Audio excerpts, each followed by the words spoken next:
Life lessons that help you evolve as a person. There is a question that follows us like a silent shadow. What truly shapes the person we become? Some claim it is destiny. Others whisper it is luck. Yet, as we walk through the days that bruise us and the nights that test us, we begin to sense a deeper law at work, one older than our fears and wiser than our impulses. A law carried through the ages by those who dared to confront themselves before confronting the world. And although few ever name it, its presence has always stirred in the marrow of human struggle. Tonight, let us walk together into that quiet territory of the soul where battles are rarely seen but always felt. Let us step into the wilderness within the place where destruction or growth is chosen long before the world witnesses the result. Our ancestors, philosophers of dusk and fire, warned us. The greatest enemy a person will face is not chaos, misfortune, or betrayal. The greatest enemy is the mind left untrained. Epictetus once said, "No man is free who is not master of himself." And it is in the truth of those words that our journey begins. The first tremor, imagine yourself standing at the edge of a cold morning. The air bites, the silence weighs.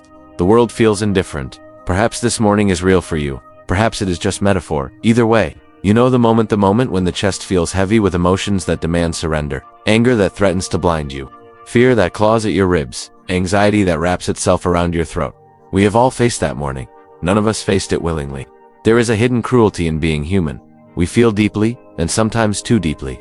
But just as iron is shaped by heat, we are shaped by what we choose to endure. And so the first lesson emerges quietly, almost invisibly. We are not shaped by the world, we are shaped by how we respond to it. Seneca, a man who witnessed the brutality of emperors and the fragility of human ambition, wrote, "Difficulties strengthen the mind as labor strengthens the body." His world was carved by storms, yet he refused to be weathered by them. He understood what we are just beginning to perceive, that suffering is not meant to break us, but to carve us. Pain is not punishment, it is instruction. But instruction for what? To control ourselves when everything inside us wants to shatter. To hold the reins of our inner world while the outer world spirals. To become, slowly and painfully, the kind of human being whose character does not depend on comfort, but on discipline, where emotion meets will. Let me share with you a truth, often spoken in silence. Most of the destruction in our lives comes not from what happens to us, but from our inability to govern the emotions that follow. We lose our temper and destroy relationships. We give in to fear and abandon opportunities. We drown in sadness and forget who we are. Marcus Aurelius, the emperor who ruled an empire, yet struggled to rule himself, wrote in his private journal, "You have power over your mind, not outside events. Realize this, and you will find strength." Notice his emphasis. Strength is not found in domination, but in awareness. In that stillness between stimulus and reaction, in that small space where we choose whether to raise our voice or remain calm, to lash out or practice restraint, to fall apart or breathe through the storm, we forget that this space exists. Yet this space is where our transformation begins. The world may push us, provoke us, challenge us, but it cannot command our response unless we surrender it willingly. And this leads us to our next lesson. Courage is not the absence of emotion, it is the refusal to be ruled by it. We, as a collective of flawed and striving beings, must learn this. Not to suppress our feelings, but to recognize that feelings are not dictators, they are visitors. They come, they stay for a while, and they leave, but we remain. Our decisions remain. Our character remains. The shadow of choice? Let us step deeper into this shared path. There is a moment every human being encounters at least once in life. Though some encounter it daily, the moment when an event, a person, or a memory shakes us violently, demanding a reaction. Maybe it is betrayal, maybe it is humiliation, maybe it is the collapse of something we believed would last forever. In that moment, time slows, the world narrows. All that remains is a single, terrible decision. Who will I be right now? You have felt that moment, so have I, so have all of us. It is in that moment that ordinary people rise or fall. It is there, in the silence between impulse and action, that we either repeat the mistakes that chain us or break the pattern entirely. This is the battlefield within the battlefield no one sees, but everyone feels. And here we meet the third lesson, a lesson whispered for centuries. A person evolves not when life becomes easy, but when they choose discipline over instinct. Zeno of Citium, the founder of the Stoic school, lost his ship, his wealth, and all he possessed in a shipwreck. Yet he wrote, "I made a prosperous voyage when I suffered shipwreck." Why? Because losing everything forced him to confront the one thing he had ignored, himself. We too must confront ourselves. Our reactions, our weaknesses, our untreated wounds, our fears disguised as anger, our insecurities disguised as pride. For how can we evolve if we refuse to face the parts of us that need transformation? The fire and the forge. Let us linger for a moment on a simple truth. We are always in the process of becoming. Even in our darkest hours, we are being shaped. Even in our strongest victories, we are being shaped. Life is the fire, we are the metal. And our responses are the hammer that molds us. This is why the ancients taught that emotional control is not repression, it is craftsmanship. To evolve, we must accept that growth often feels like burning, but what emerges from the flame is stronger, sharper, more deliberate. We are not victims of fate, we are apprentices in the art of becoming our best selves. And so, as the first part of our journey comes to a close, remember the question that opened our path. What truly shapes the person we become? The answer is not yet complete. It waits in the shadows of what comes next, where discipline becomes destiny, where courage becomes transformation. Before we step further, recall the silent question we carry from the beginning. What truly shapes the person we become? The first part of our path revealed the groundwork, the internal battlefield, the raw materials, the emotional storms, the choices that sculpt us. But as we move deeper into this shadowed journey, a new truth emerges, one even more unsettling, and yet profoundly liberating. The path to becoming someone stronger is not found in comfort, but in confrontation. Not confrontation with others, but with ourselves. The weight we carry, it is the burden of what we avoid, unresolved pain, old failures, shameful memories, the words we wish we had said, and the choices we regret making or not making. We drag these weights like invisible chains. They do not rattle, but they ache. And slowly, quietly, they shape who we become far more than the world ever could. But here lies a revelation passed through generations of quiet warriors who disciplined their minds like soldiers sharpening blades. Pain only shapes us negatively when we refuse to face it. When we confront it actively, consciously, courageously, it becomes fuel. Why foolish? Because true growth begins when we stop defending our ego and start defending our evolution. To grow, we must be willing to appear wrong, fragile, flawed, incomplete. And that is what makes us capable of change. There is a moment in every serious inner journey when a person must stand before the mirror, not the one that reflects the face, but the one that reveals the truth. This mirror shows something far more dangerous than physical imperfections. It shows our excuses. We blame others because blaming ourselves hurts. We say I can when what we truly mean is I am afraid. We call certain dreams impossible because trying exposes us to failure. The mirror shows it all, and it never lies. Marcus Aurelius wrote, almost as if whispering across centuries, if anyone can refute me, show me I am making a mistake. I will gladly change, for I seek the truth, which harms no one. And it leads us to a difficult lesson. Growth demands brutal honesty. Honesty about our desires.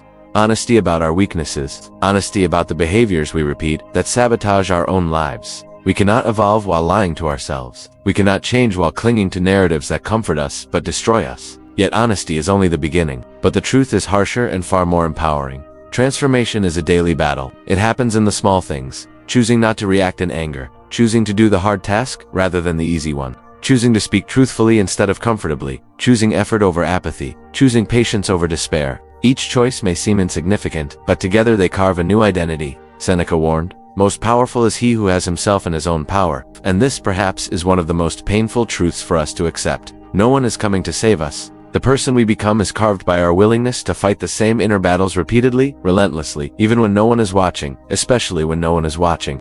The art of enduring without breaking. It breaks the plans we made. It destroys the certainties we clung to. It bends us under pressures we did not choose and sometimes do not deserve. But there is a crucial distinction between being bent and being broken, not by avoiding difficulty, but by enduring it with purpose. It is to feel fear without becoming cowardly, to feel anger without becoming destructive. It is an act of defiance against chaos. And each time we endure, we evolve. The brotherhood of struggle, every person you have passed today, every stranger you have ignored, every friend you have lost touch with, every loved one you hope to protect, they are all fighting something internally. That silent war is the one thing that unites us more deeply than blood or culture or belief. We are all, in our own ways, learning to govern ourselves. Learning to tame storms no one else can see. Learning to rise after falls no one else witnessed. This shared struggle forms a quiet brotherhood, a community without banners, without ranks, without applause. We rise for ourselves, but we rise with one another. In other words, our growth elevates us, but it also strengthens everyone around us. When we rise, we lift others by just existing as proof that it is possible. And so, as this second part draws its breath, we inch closer to the answer. Each fear faced, each impulse restrained, each truth accepted, each discipline practiced, each storm endured, they all shape the person we become. But the final piece is still ahead. A revelation hidden in the depths of the journey, waiting to complete the question that has followed us since the beginning.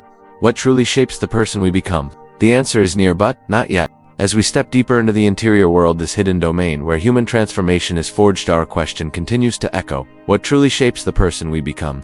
We have walked through the fires of discipline, the storms of emotion, the mirrors of honesty, and the lonely battlegrounds of everyday struggle. Yet there remains a layer of the human experience that is rarely spoken of aloud, though it influences every decision, every reaction, every step forward, and every downfall. It is the realm of perception. For centuries, those who sought mastery over themselves understood something that most people overlook. The world we experience is not the world as it is, but the world as we interpret it. This truth is unsettling because it means that the root of our suffering and the root of our strength lies not in external events, but in the lens through which we view them. The invisible architect. Consider this. Two people can live the same moment, endure the same loss, face the same betrayal, yet one rises stronger while the other crumbles. Why? Because adversity itself is not the architect of character. Interpretation is. Epictetus stated it plainly. Men are disturbed not by things, but by the views they take of them. These words carry a brutal simplicity that many avoid, because accepting them means accepting responsibility. It means we can no longer blame the world entirely for our misery. We must confront the role our own perception plays in shaping our suffering. But hidden inside that responsibility is immense freedom. If perception shapes experience, then we are not prisoners of fate. We are the architects of meaning. And so a new lesson begins to reveal itself. Life does not decide our evolution. We decide how life shapes us. Reframing the storm. Imagine you are standing in the middle of a fierce storm, rain slashing sideways, thunder cracking open the sky. Most people see the storm as a threat, a punishment, a force meant to break them. But what if the storm is a forge? What if it exists not to destroy, but to reveal? Marcus Aurelius, writing in the depths of war and sickness, whispered to himself, "The impediment to action advances action. What stands in the way becomes the way." These words are not poetic, they are strategic. They teach us that obstacles are not interruptions to our path, they are the path. Most people see difficulty as a signal to retreat. Those who evolve interpret difficulty differently, as an invitation, a challenge to expand their courage, a test of their discipline, a sharpening of the mind. And this shift in perception transforms everything. A rejection becomes redirection, a failure becomes information, a loss becomes clarity, a fear becomes a frontier to conquer. When we reframe the storm loses its power to frighten us and gains the power to strengthen us. The power of choosing our story. Every human being carries an invisible book within them, a book filled with the stories we tell ourselves, stories about who we are, stories about what we deserve, stories about our limitations, our potential, our failures, and our future. The tragedy is not that life writes these stories, it doesn't. The tragedy is that we often accept stories written by fear, by insecurity, by trauma, by other people's opinions. But the truth, ancient and unwavering, is this. We are the authors, not the spectators. Zeno redefined his entire existence after losing everything he owned because he refused to let the story end in defeat. He rewrote the meaning of his suffering, transforming catastrophe into rebirth. And so must we. The moment we take ownership of our inner narrative, we become dangerous not to others, but to the version of ourselves that keeps us small. We become dangerous to the excuses that have held us back, dangerous to the patterns that once controlled us, dangerous to the fears that once dictated our choices, because a person who has taken control of their own story cannot be manipulated by circumstance. The law of inner fortitude, strength, in its purest form, is not loud. It does not boast. It does not seek applause. True strength is quiet, enduring, immovably fortress, built stone by stone from within. Seneca described it well when he wrote, "He who is brave is free." Bravery is not limited to warriors or kings. It is the courage to govern our inner world when chaos threatens to overthrow it. Life will test this inner fortress relentlessly. There will be times when temptation whispers easier paths, when emotions push against the walls with violent force, when uncertainty rattles the gates, but fortitude is forged through resilience, not avoidance, through staying present in discomfort, not fleeing from it. Every time we hold our ground, the fortress strengthens. Every time we choose restraint, the structure solidifies. Every time we refuse to collapse, a new stone is set in place. This is the architecture of a person evolving, built, not by fate, but by discipline. The unity of human struggle. Let us pause again and return to the quiet unity that binds us. Because although each of us walks through our own storms, the emotions we face are universal.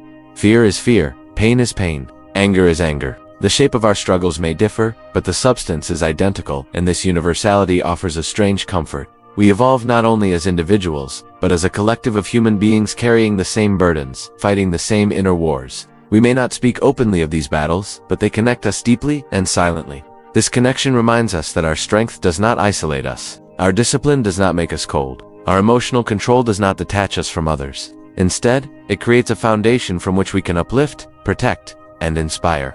For when one person rises above their inner chaos, the world around them becomes calmer. Marcus Aurelius wrote, "What injures the hive injures the bee," but the reverse is also true.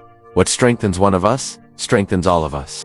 approaching the heart of the answer, and now, as part 3 reaches its final breath, we stand at the edge of revelation. We have explored discipline, perception, resilience, unity, and the power of choosing our own interpretation.